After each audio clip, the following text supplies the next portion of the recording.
Yep, that's me. You're probably wondering how I ended up in this situation.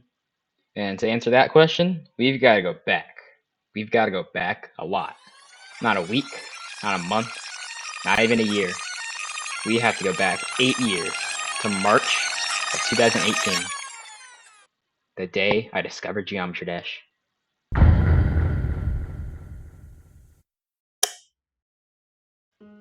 It was a day like any other. I woke up, I got out of bed, I got dressed, I brushed my teeth, and then I went to school. I wasn't expecting anything to happen that day until one of my friends came over to me, and he was talking to me about this really cool mobile game that he had just gotten on his iPad. That little game was Geometry Dash. I figured I was in the market for a couple more mobile games, so I decided to ask my mom to download me the light version. And she did. I opened the first level, Stereo Madness. I played it, and I was freaking terrible. I couldn't even get to the first shit part. And eventually, after a couple more attempts of trying, I tried a couple of the other levels, but the story is about the same. And with no motivation and no progress, I eventually stopped playing the game. Almost. Eventually, my dad got the game on his phone because he saw me playing it and it looked cool. We would take turns trying to pass the first levels, but neither of us were good enough to actually do it. Until one day, I was riding the backseat of a car, going to run an errand, and I was playing the game on my dad's phone. And eventually I got to the first shit part.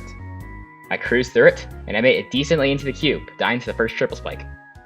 But seeing that 60% progress, seeing that progress over halfway through the level, significant progress, it gave me the itch. An itch that still hasn't gone away for 8 years. The itch to make more progress and finish the level. So I did. I played a few more attempts, died a couple more times to the cube, but eventually, I beat the level. I did it. I had beaten Stereo Madness, my first ever Geometry Dash level. And that adrenaline, that taste of trying and failing, but eventually conquering the level that I'd never been able to beat before, that feeling would spiral into something so much more.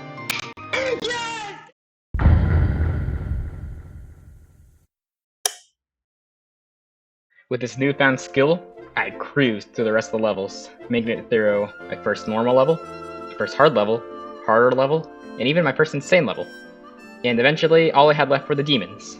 Sadly, I was never able to beat any of those, so I turned my attention to the online levels. And that's when I realized just how much this game had to offer. Daily levels, weekly levels, map packs, gauntlets, even a crap ton of user-made custom levels that you could search for like it was friggin' Google. This game had it all. But that was only on the full version. So after begging my parents for $2 to buy it, I got the full version. I started beating a couple of gauntlet levels, I beat a few of the map packs, and I even beat my first demon level, the Nightmare, which surprisingly really wasn't that hard. Because back then, I didn't know that the Nightmare was probably only like X step difficulty, but, you know, having a demon was still pretty cool. You know what'd be even cooler? Having 2 demons. Behold the Lightning Road. This level kinda sucks, but it's also really easy, so that's good. Eventually, I had 2 demon levels under my belt. And then 3 demon mixed, and eventually 4, which would be my new hardest, Platinum Adventure. Eventually, I decided that I'd be good enough for Club Step, but unfortunately, I wasn't. No matter how much attempts I poured into it, I just couldn't consistently get past the first shit part. And whenever I did, I would die to something stupid, like the ball, or the cube, or especially the UFO. My best on level was 67%, which is right whenever the level gets real. Because back then, I didn't even know what a start position was, let alone how to use practice mode efficiently. So without being able to practice the level correctly, my progress slowed, and my motivation to beat Club Step diminished. There was no way in hell I was beating Theory of Everything 2, or Deadlocked. So, without a new hardest under my belt anytime soon, my interest in the game faded. And eventually, I quit the game altogether.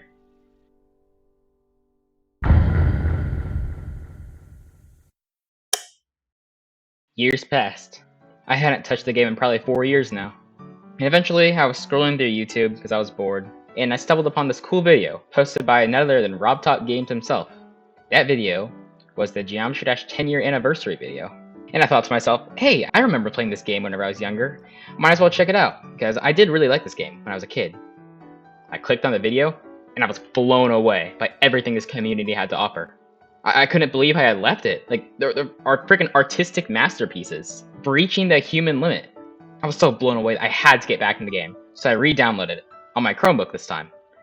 And surprisingly, I hadn't lost that much skill. I was still able to get up to like Clutterfunk pretty reasonably. And while that did give me trouble along Electrodynamics and Hexagon Force, I eventually recompleted those too. And even rebeat the 4 demons that I had on my old account.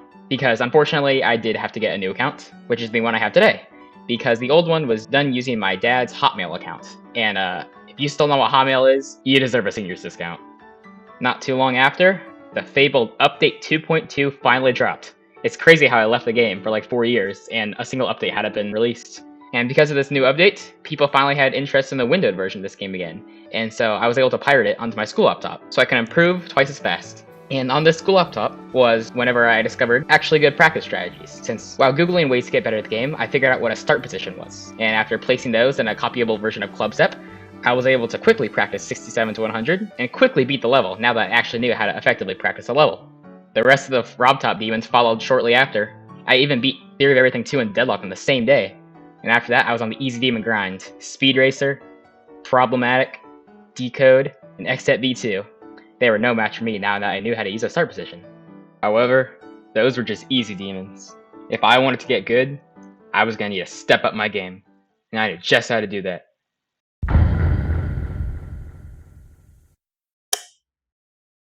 Deeper Space is one of the greatest Geometry Dash fan games of all time. It takes after the official spin-off games like Sub-Zero and Meltdown, but this time it's a list in the actual game. It's 7 levels, and they're all kinda Rob Top styled, but they all add their own unique flair that just makes them super awesome to play and look at. I had a super fun time playing all the non-demons after I watched GD Colon play it live. I wanted to beat all the levels in this fan game so bad, but that would mean beating How We Win, which would be my first medium demon. I knew I was in for a grind, but surprisingly it actually wasn't that bad.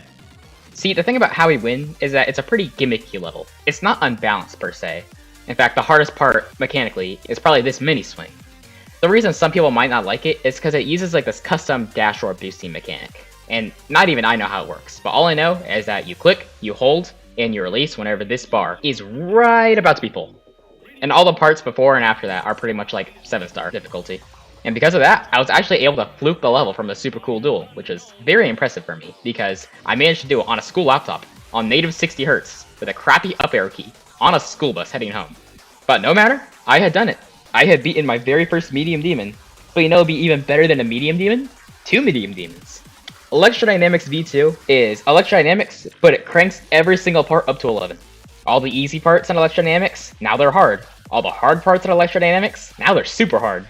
This level is super hard for me, especially since I was playing on native 60, but I pulled through, and even after a 98% fail, I beat the level. But you know it'd be even better than 2 medium demons? How about a hard demon? Space Invaders is probably my favorite level in the entire game. The song representation is amazing, the decoration is top tier, and it's made by my 2 favorite creators in the game, Manix and Laserblitz, who also happen to make my favorite extreme demon in the game.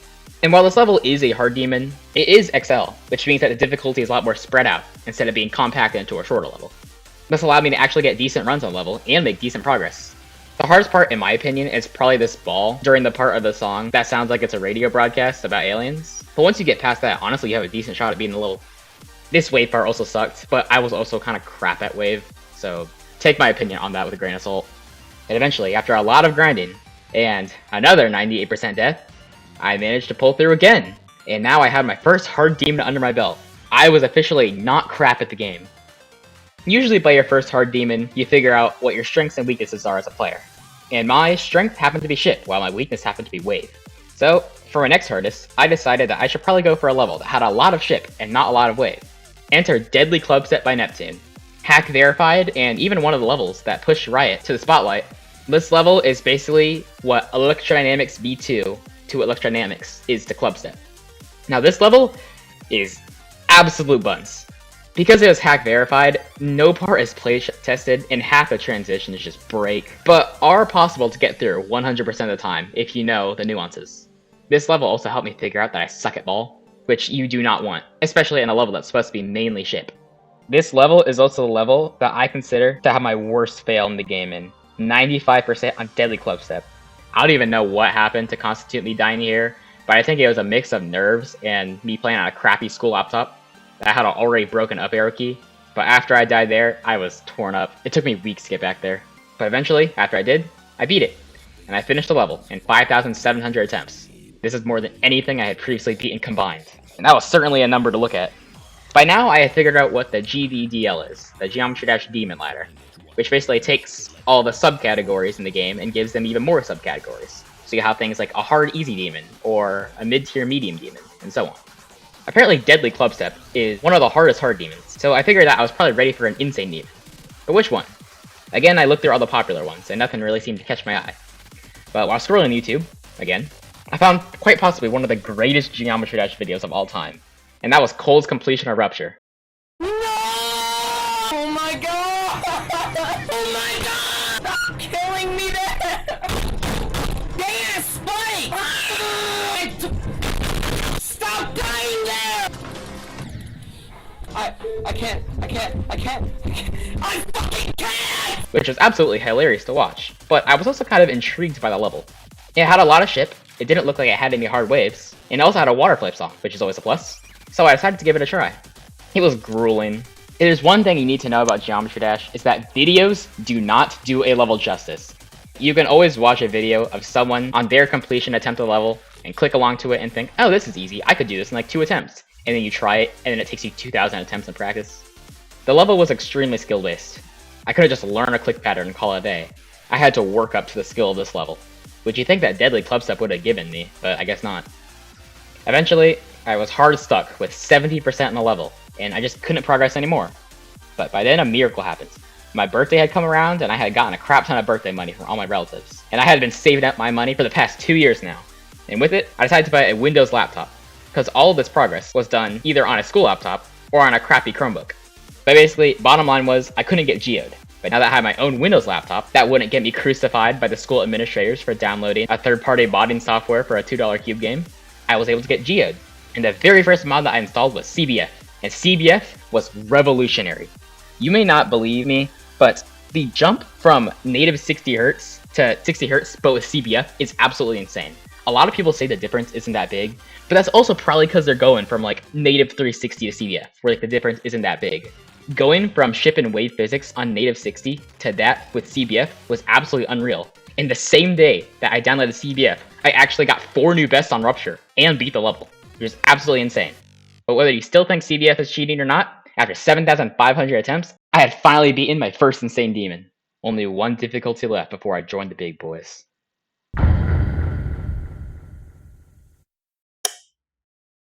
My next hardest after Rupture ended up being Ice Carbon Diablo X. I have no idea what constituted me to choose that level, but I guess my past self just liked it that much. Looking back, I should not have chosen this level as a new hardest. It's unbalanced as fuck. You get so consistent to the easy parts, and then you have list demon level shit parts just in there, and that's all you die to. It just makes for a really boring experience, and just kind of feels like you're ramming your head into a wall over and over again, hoping that something is going to change. Keep in mind that my hardest was an entry-level insane demon, so going for a former impossible level as a new hardest probably wasn't the best idea. The only thing I could do was pretty much ingrain a click pattern into my brain and hope that it carried me. The grind was absolutely insane. From start to finish, it probably took around 5 months. I dropped the levels 3 separate times, but then eventually returned, just because I couldn't leave the level unfinished. It took so long that I ended up beating Windy Landscape, Stalemate, and Psychosis just during my breaks from the level. But finally, I was feeling consistent one day, and after getting a new best of 70% and then 85%, I would finally beat Ice Carbon Diablo X. After my most grueling experience in the game yet, I had beaten a new hardest that was a former Extreme Demon and Impossible level. But if there's anything you know about ICAX, is that it's one of the hardest insane demons in the game, and in this game, there's nowhere to go but up. It was time for me to beat my first Extreme Demon.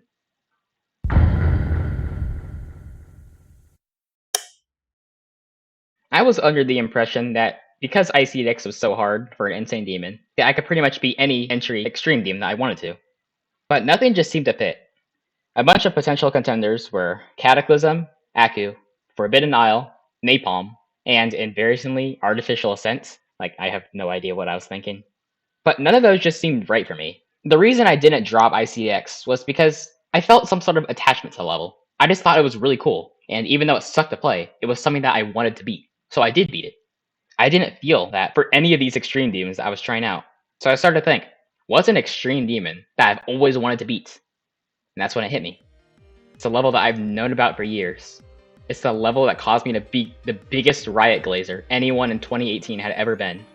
It's the reason I even wanted to get better at the game in the first place. Also, I could be good enough to beat this level. I may not have been good enough now, but I could at least try. I wanted my first extreme demon to be Bloodbath.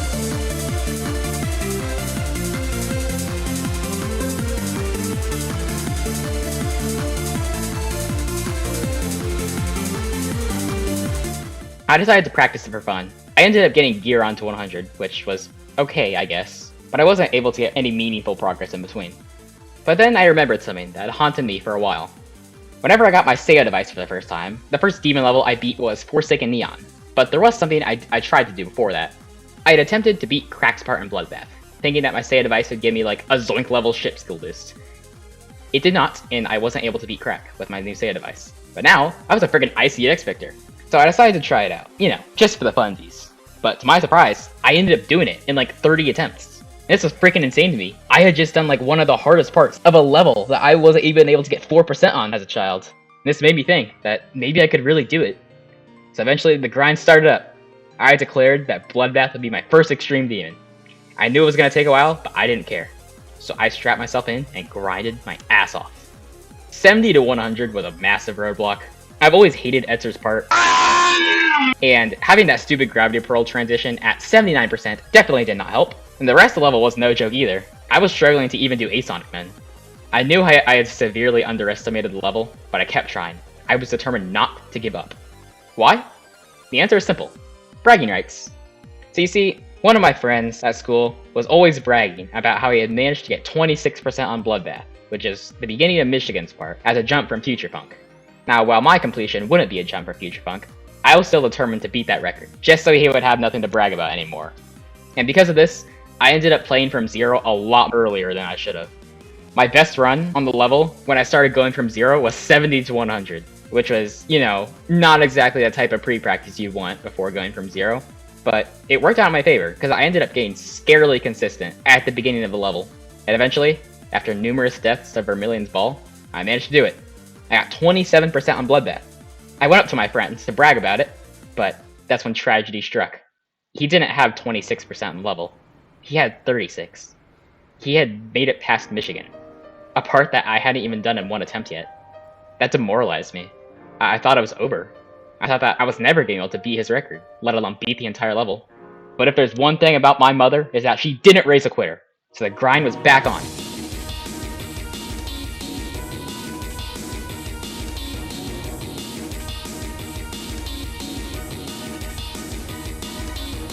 And after many more deaths to Vermilion in the first jump of Michigan, I made it past 27% and fluked all the way to frickin' 44. Yeah, that's right. I fluked Michigan and Evasium from 0. Crazy progress, but this also meant that I had the level in 3 runs. 44, cracked at Etzer, and Etzer to the end. This gave me back the motivation I needed and let me know that it's possible. It was always possible. I just had to lock in and get it done.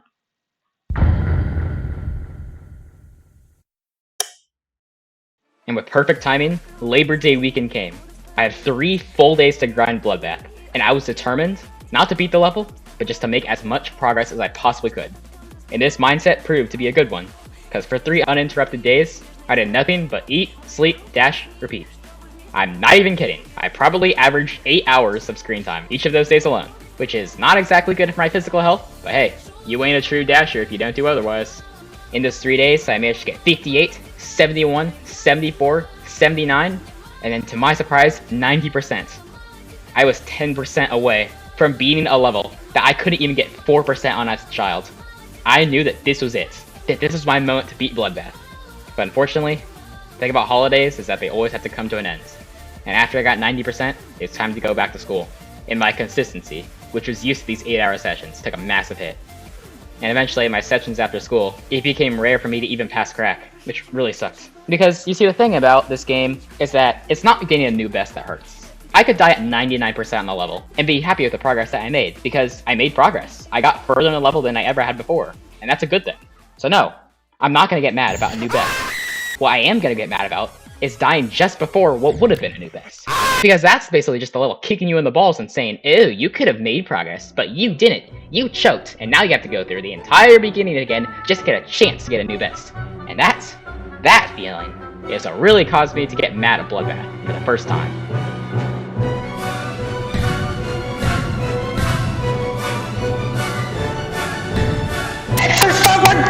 I'm actually f***ing brain dead. That was late.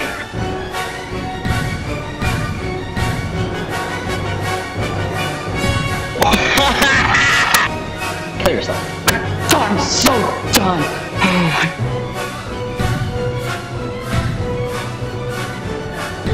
Literally half a second of gameplay. So f***ing ass. I don't get it.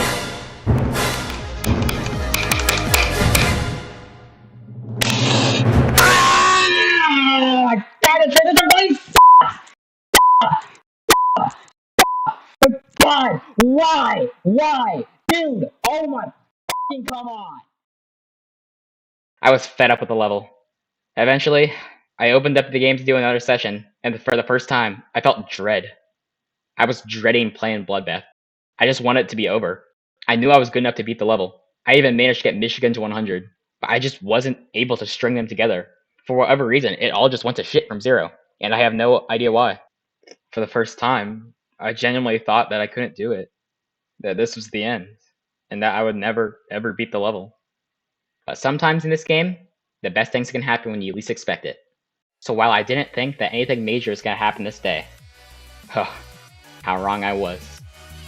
Ladies and gentlemen, after 8 years and 38,163 attempts, I present to you my completion of Bloodbath.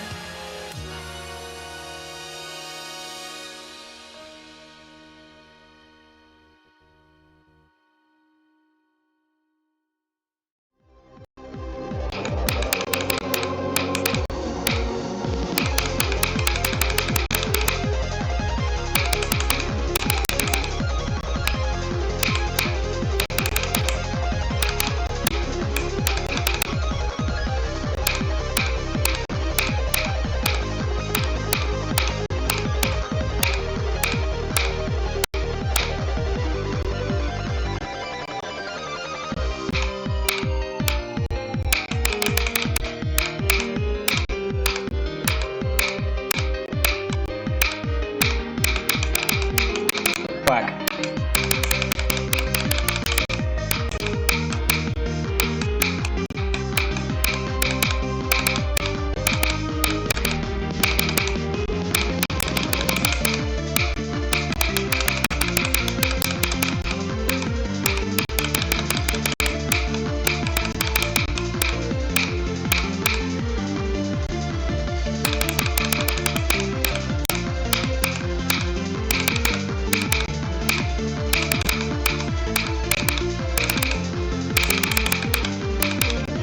Don't. Oh my god.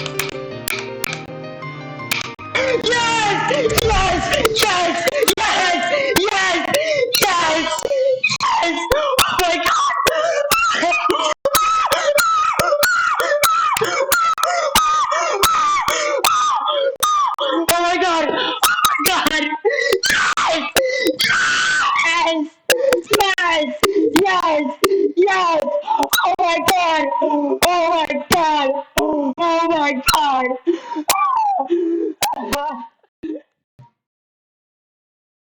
If you're still here, thanks for watching the entire video.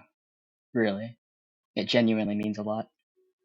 And I wouldn't be opposed to you subscribing either. I worked really hard on this video. Anyways, that's it for me.